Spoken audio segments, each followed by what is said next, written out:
privileged and pleased to be part of this great event. Before I carry on, I would like to appreciate the efforts of the President, Madame Franca Sulem Young, for the efforts she's making to improve on the lots of humanity. I am here to talk in the name of the National Commission for UNESCO and to observe and see what is taking place so that I can make a wonderful report so that at the end of the day, we can have substantial support, financial and material support.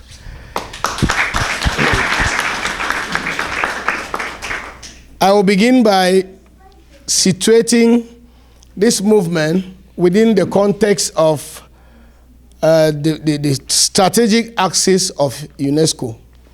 UNESCO has a section which is called Social and Human Sciences.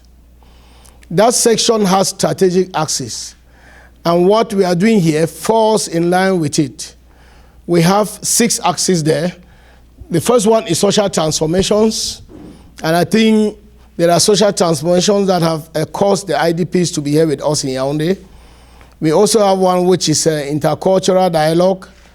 We have another axis which is democracy and global partnership. We have ethics of science and technology and bioethics. We also have sports and anti-doping. And the last, but the most important, is the culture of peace and non-violence. And I think that whatever thing we are doing here today, we want to contribute to implant that culture of peace. That said, I will make a short presentation on this occasion. And the main focus is going to be tolerance. My speech has 5 parts. The first part will be to talk about the genesis of the International Tolerance Day. After that, we shall define tolerance and give the principles of tolerance. We shall try to talk about the manifestations of intolerance in the society. Then we'll bring in the twist that we have to give to tolerance in order to face the manifestations of intolerance. We shall also look at the take-home message. What is the take-home message that the National Commission is proposing? To begin with, the International Day for Tolerance is an annual observation day that was instituted in 1995 in Paris, France, by UNESCO. And every year, this day is celebrated on the 16th of November every year.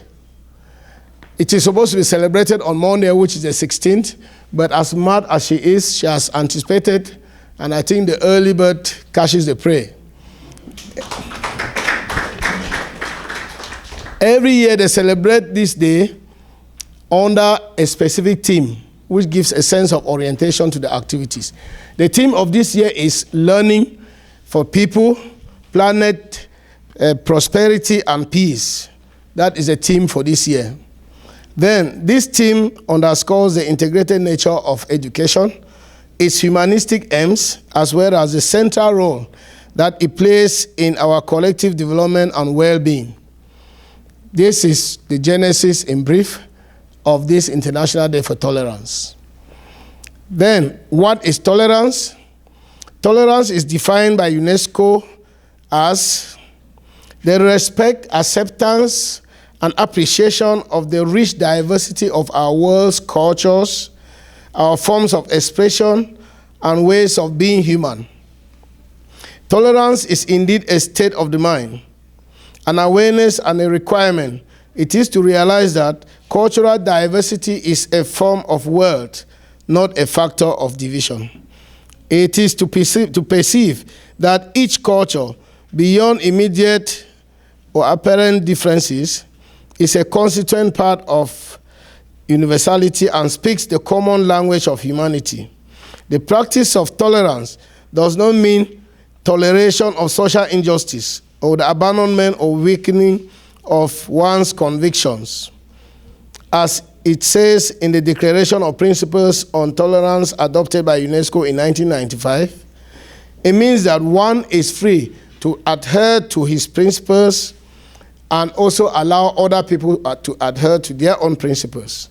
As Kofi Annan said, tolerance is, in short, a virtue that makes peace possible. Now, what are the principles of tolerance? Tolerance is underpinned by the following principles. Harmony in difference. People are different, but there must be harmony.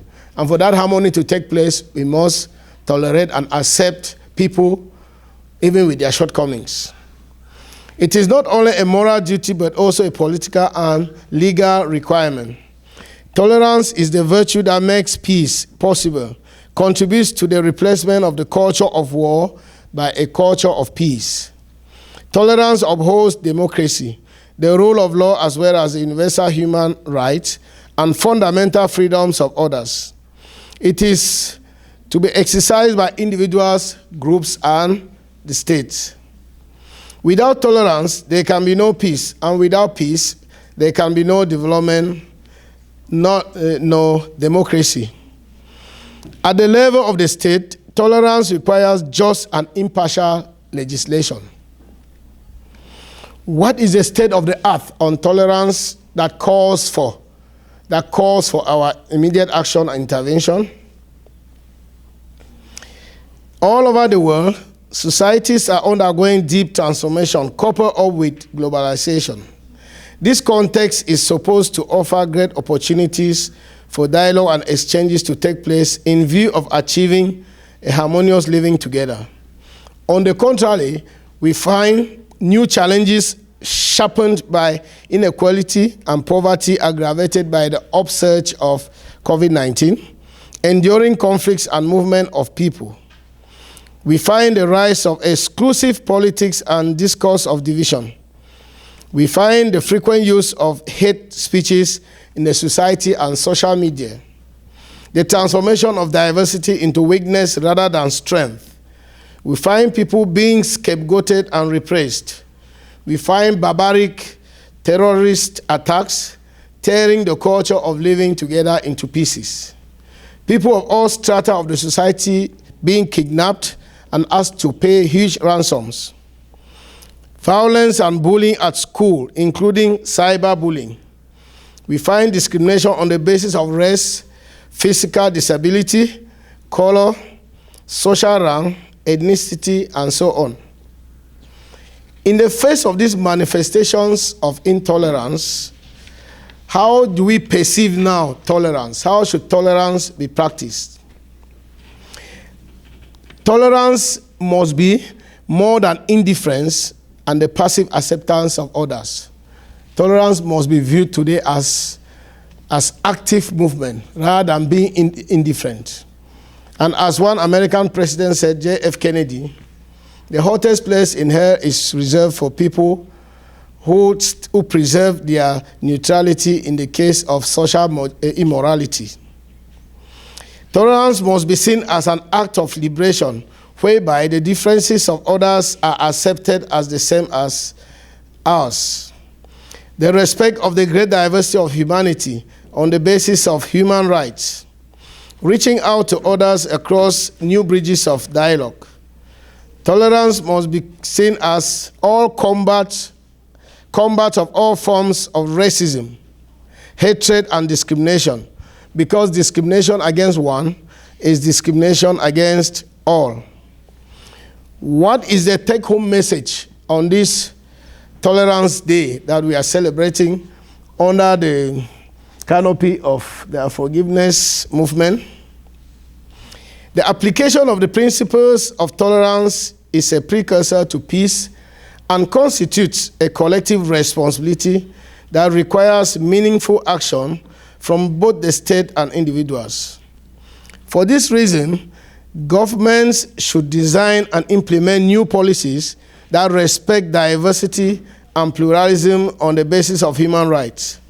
More importantly, each of us, men and women, should act for tolerance in our own lives on a day-to-day basis, in seeking to empathize, placing ourselves in the shoes of others, placing ourselves in the shoes of the internally displaced, placing ourselves into the shoes of the people who are in the bushes, understanding others, accepting them with their shortcomings, and rejecting all forms of racism and hatred. Tolerance is an act of humanity which we must nurture and enact, each in our own lives every day, to rejoice in the diversity that makes us strong and the values that bring us together. This is our conviction.